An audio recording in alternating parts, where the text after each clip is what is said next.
Hey everyone, and happy Pride Month! Today's story time is from Out Now, Queer We Go Again, edited by Saundra Mitchell. And the story within is called Floating by Tanya Boteju. All right, so here we go. She floated. That's what she did. She floated from one place to the next, from one group to the next, from one idea to the next. Well, she didn't know why she did it. Some days she wished she could just land, 2 feet, solid. But instead she drifted, a dandelion gone to seed, looking for its next spot of soil but never finding it. At lunchtime, she would float toward whichever area in the school was empty. Sometimes this was the computer lab, cool and whirring. Sometimes the stairwell behind the cafeteria gave her a few moments to herself. Once in a while, the lounging chair in the library would open up to her like a small oasis, but this was rare. Mostly she floated from floor to floor, moving on as others slipped into her space. When she was forced to land, when she was in class, for instance, she let her mind float instead.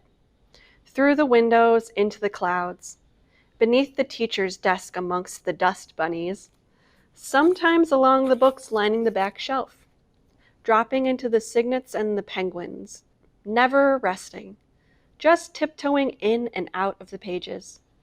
She'd get caught often. "Shanti, where are you? Shanti, please join us. Shanti, eyes up, please." Her floating self would seep back into her body, but not for long. This morning she arrived to school early, as usual. One of her parents would drop her off before heading to work each day. So early, only the cafeteria staff and a security guard occupied the building with her. She loved this time, though. So many places to roam, undisturbed. Today, as she made her second round of the first floor, circling the 9th grade lockers, dipping into the bathroom to ignore herself in the mirror, tightrope walking along the benches lining the entryway, she came to one of her favorite spots. At the end of a long hallway, a window had been decorated with swirls of paper, each ribbon of color tightly wound and tucked in against the next.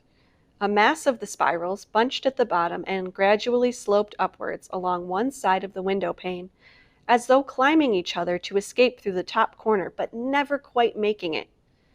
The swirls reminded Shanti of whirlpools, and she allowed herself to pause here, to dip into the curls and out again.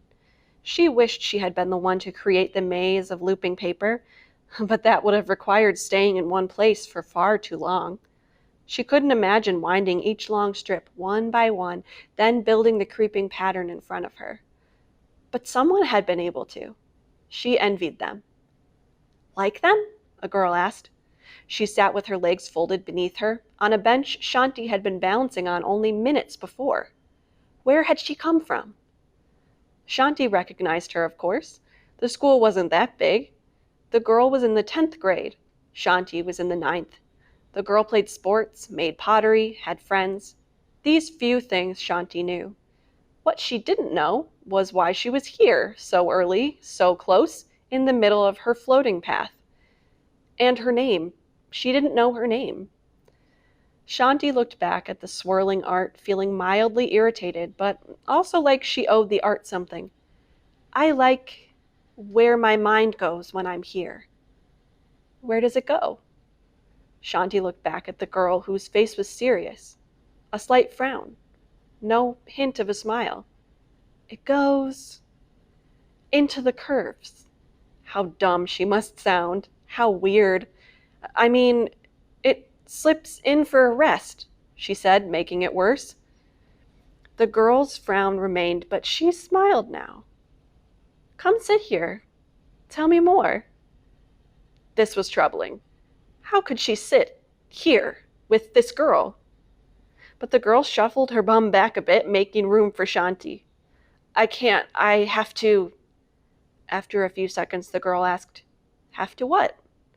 "Have to keep moving." "Oh." She cocked her head like she was going to ask the question everybody asked. "But why? Why can't you just stay still?" But then she said, "Can I come with you?" No one had asked this before. Shanti wasn't sure she wanted to be asked this. How could she wander with someone else so close to her? Where could her thoughts go if she was thinking about this other person? No. Shanti could feel her feet wriggling in her shoes, her fingers twitching at her sides. Oh, the girl said again. Her lips squished to the left. She was thinking. Shanti wanted to move, but she wanted to know what the girl was thinking. Her mind curled up behind the girl's ear.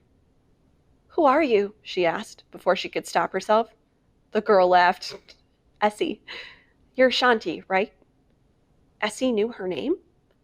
Shanti's mind trembled with delight from its soft spot against the girl's neck. Yes. Shanti's knees started to ache. They weren't used to standing in one spot for this long, locked into place. Okay, well, Shanti, don't let me keep you. Maybe the next time you travel this way, there will be more swirls for you to wander into. She smiled broadly. Shanti attempted a smile in return, but wasn't sure she succeeded. As she unlocked her knees and gathered her thoughts back into her head, a mixture of relief and disappointment trickled through her. Hi, Shanti, Elena said. Elena was Shanti's nanny. Shanti didn't think she needed a nanny. She was in the 9th grade, after all. She wished, at the very least, she could call Elena something other than the nanny. Maybe substitute caretaker or person in place of parent instead. Nanny made Shanti sound like a child. She didn't feel like a child. Hello, Elena, Shanti conceded, climbing into the back of the van. She never sat in the passenger seat. The one time she did, Elena had asked her all about her day, what she learned, who she spent time with, what her favorite class was. Shanti's mind had wanted so badly to push itself out the window and let the wind blow through it, but this was difficult to do when bombarded with question after question. So she sat in the back. Not just behind Elena, but 2 rows back. She would pull out a book and stare into it, discouraging any further inquiries. As Shanti's eyes blurred into the letters and words in her book, her mind stumbled upon a pair of lips slipping into a smile. Shanti closed her eyes so all she could see was the smile, the slightly chapped lips parting to reveal a tiny glimpse of teeth, a crinkle at one end of the lips pointing to a faint dimple. She tried to keep her mind focused and even succeeded for a few moments, but then a horn honked and her mind jumped and tumbled around the van for at least 6 blocks. At the house, Shanti dropped her backpack beside her bed and changed out of her uniform. She opened the door to her bedroom closet and crept into the back corner where she had cleared a space. She reached up to pull the door close and then folded into the dark. The silent blackness helped her gather herself at the end of the school day. Her mind settled, her body stilled. Today, though, as she allowed the rest of her body to calm, she could feel her heart tiptoeing around in the darkness, searching for something. She decided to let it. At dinner, Shanti carefully divided her mashed potatoes into bite-sized sections and shifted her chicken over so it wasn't touching anything else on her plate. She arranged her broccoli into a small pile between the potato mounds and the chicken. Her heart was still tap-tapping inside her chest, and Shanti felt if she ate anything now, her heart might become too distracted to continue its unfamiliar beat. She didn't want the beat to stop. That's enough, Shanti's father said in his serious voice as he sat down at the kitchen table. He had just walked in, business attire and business face still on. Eat your dinner, Shanti. Shanti closed her eyes for a moment, trying to memorize the beat before taking her first bite. As Shanti crawled under her covers that night, her bedroom door opened a crack and her mother poked her head in. It was the first time Shanti had seen her mother in 4 days. Sometimes Shanti thought she got her need to float from her mom, who seemed to bob in and out of their lives like driftwood. So many trips, so many responsibilities, and yet they couldn't connect, even over this shared tendency. Maybe because of it. Hi, kiddo. Her mother's face hesitated between greeting and concern. She was often uncertain around Shanti. Shanti rarely made herself easy to understand. I know it's almost lights out. I just wanted to say goodnight. Wrapped up in her own thoughts, Shanti failed to reply to her mother. Seeing this, her mother smiled awkwardly and began to close the door. But Shanti's mind shook itself and prompted Shanti to call out, "Mom?" The door paused and her mom's head nudged back into the room. "Yes, sweetheart?" Surprise and eagerness rose across her brow. But now Shanti wasn't sure what her mind was trying to say, or if it was her heart that was trying to say something. So instead she just echoed, "Good night," and turned off her lamp. Passing through the front doors of the school the next morning, Shanti's mind was already several feet to the left, skipping across the keys of the grand piano that stood extravagantly in the foyer. She followed it and slipped her fingers over the keys. She didn't often feel the need to touch the spaces through which she moved. Allowing her mind to roam in and out of them seemed enough. But the piano demanded something different. Its cool surfaces appealed to Shanti's fingertips. While her mind darted across the strings inside, she would let her fingers travel over the smooth, dark surfaces and ivory keys until she was done. Then she would move on to the next space. But the piano was often her first stop after entering the school each morning. Today, when her thoughts assembled once again, she found herself gravitating toward the spiraling window. She ignored the niggling sense of hope and unease in her chest. As she passed reception and then the bulletin boards on the way to the window, she heard, "Good morning." She paused and her mind had to reorient itself. It had been gliding closely beside Shanti, but the sudden stop sent it toppling forward, skidding to a stop in front of the girl. The girl from the day before. Essie. She was sitting across from the window. So close. Again. Shanti tried to reel her mind back in, but it wouldn't come. It stayed, hovering, just in front of Essie. A tiny sigh escaped Shanti's lips. "Did I scare you?" Essie asked, her brow crinkling. Shanti took a step forward, a half step. No, yes, a little. So many things scared her. Crowds, teachers, herself. But somehow, not this. Essie smiled. "Sorry, I don't usually get here this early, but my sister has track practice, so I had to come with her." Shanti didn't know what to say to that, so she said nothing. Essie nodded toward the window with Shanti's curls and loops in it. "Coming to give your brain a rest?" Shanti stared at Essie. This was tricky. Her mind seemed to have dipped behind Essie's shoulder and was peeking back at her. Shanti could see its cheeky grin. "I thought so, but I'm not sure my brain wants it." Essie's eyebrows popped up. Her eyes hinted amusement. "Oh, what does it want instead?" Half step. "I'm not sure." "Maybe a new curve?" Essie offered, getting up and walking to the window. Only then did Shanti notice the scissors and tape and paper bunched in a pile on the bench where Essie had been sitting. "Come see." She held a hand out to her. In no universe could Shanti imagine herself taking that hand. But she did want to come see. Her mind slipped over to Essie's other shoulder and perched there, admiring the window. Shanti floated over to join it, carefully avoiding the outstretched hand, but offering Essie a bashful smile instead. Essie accepted the smile, then used her extended hand to point to two new swirls. One bouncing atop the mass at the bottom of the window, one reaching toward the top. "See?" Shanti looked. Her mind climbed back into her body, and they both looked. "I see." Shanti found herself wanting to explore these new twists and turns, but that would be difficult given this person standing so close to her. Her mind couldn't focus on both. "Did you do this?" she asked, not looking at Essie. "Depends. Do you like them?" Shanti could feel, actually feel, Essie smiling beside her. How was that possible? Shanti said, "I like them." "Then I made them." Shanti glanced sideways to see if Essie was, in fact, smiling. She was. This confirmation made Shanti smile a little too. "Thank you," Shanti said, without really knowing why. "My pleasure," Essie said, as though she knew exactly why. Shanti thought back to that moment as she tried to form numbers with her pencil. It had only been that morning, but it felt like a dreamy blur, a practical joke played on her by an increasingly impertinent mind. Shanti's heart also felt a little blurry.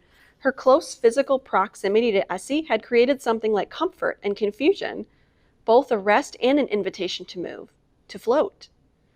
When she'd realized this pull in 2 directions, her feet had shuffled backwards, away from Essie and the window with its 2 new whirlpools. Her confusion had been compounded when Essie's face filled with a look not of surprise or disappointment, but knowing instead, as though she'd expected Shanti to move away. As Shanti withdrew from Essie and the twists and turns, Essie had called out, "I'll see you tomorrow, Shanti." And Shanti knew that was true. "Shanti, focus, please," her teacher called out over the tops of her classmates' heads, and Shanti's pencil tip broke under the sound. The next day, instead of passing along the piano and finding her way to the window, Shanti ignored her mind and allowed her feet to carry her toward the library.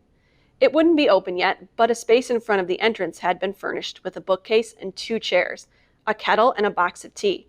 An extension of the library, an attempt to gather people in with comfort and books. It worked. Shanti's feet circled the area. It wasn't very big. In a matter of seconds, she'd traveled around it at least 6 times. She was getting dizzy, but couldn't stop herself. Her mind was tugging her elsewhere, but she placed her hands over her ears and just kept circling. Until Essie was suddenly in her path. Shanti almost ran into her, but didn't. Managed to avoid contact.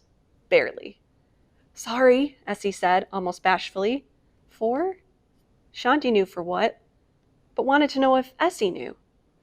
"For stopping you." She knew. Essie continued, "I can leave. I just wondered where you were roaming today." Shanti wanted her to stay and leave. How to say that? She took Essie's hand and continued in her circle. They spiraled in silence for a while. Shanti set the pace, but noticed her feet moving more slowly with Essie at her side. Maybe it was because her mind was curled inside Essie's hand, lingering between her own palm and Essie's. Maybe because it was harder to move privately and freely with another person beside you. It was Essie who spoke first. "I think I'm getting a little dizzy," she said, followed by a chuckle. "Me too," Shanti replied, but kept walking. Because what else could she do?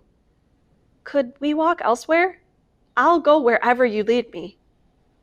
Shanti searched Essie's face with what she hoped were sneaky side glances. But she got caught. Essie was looking right at her, face full and open. Shanti averted her gaze and avoided certain disaster by breaking the circle and walking forward, out of the library space and into the hallway leading off of it. Her mind turned around in their hands, like a cat circling its resting spot. As her feet led them to the first floor, Shanti thought of all the places she could go, but knew exactly where her feet were leading them. She had little control over them at this point, given her mind had contentedly situated itself between her and Essie's hands. As they approached the window, Essie's hand squeezed Shanti's, and then Essie's feet slowed. Their arms stretched between them as Shanti continued forward. "Wait," Essie said. Shanti looked at the window a few feet ahead of them, then back to her hand and Essie's, then to Essie, whose eyes flashed with concern. You don't have to take me here, if it's not really where you want to go." "It's where I want to go." Shanti realized it as she said it. "Are you sure?" Shanti replied with a tug of her hand. They stood opposite the window. One of the spirals had started to unravel. Essie moved to fix it, pulling her hand away. Shanti's mind unfurled from its cozy spot, but found another easily. Shanti caught Essie's hand, holding her firm. "No, leave it like that." When Essie turned to her, a question in her eyes, Shanti smiled, shy, but sure. Well, I hope you enjoyed today's story. I really did. That's why I picked it. And I hope you're celebrating Pride Month accordingly. We'll see you next time. Bye, everyone.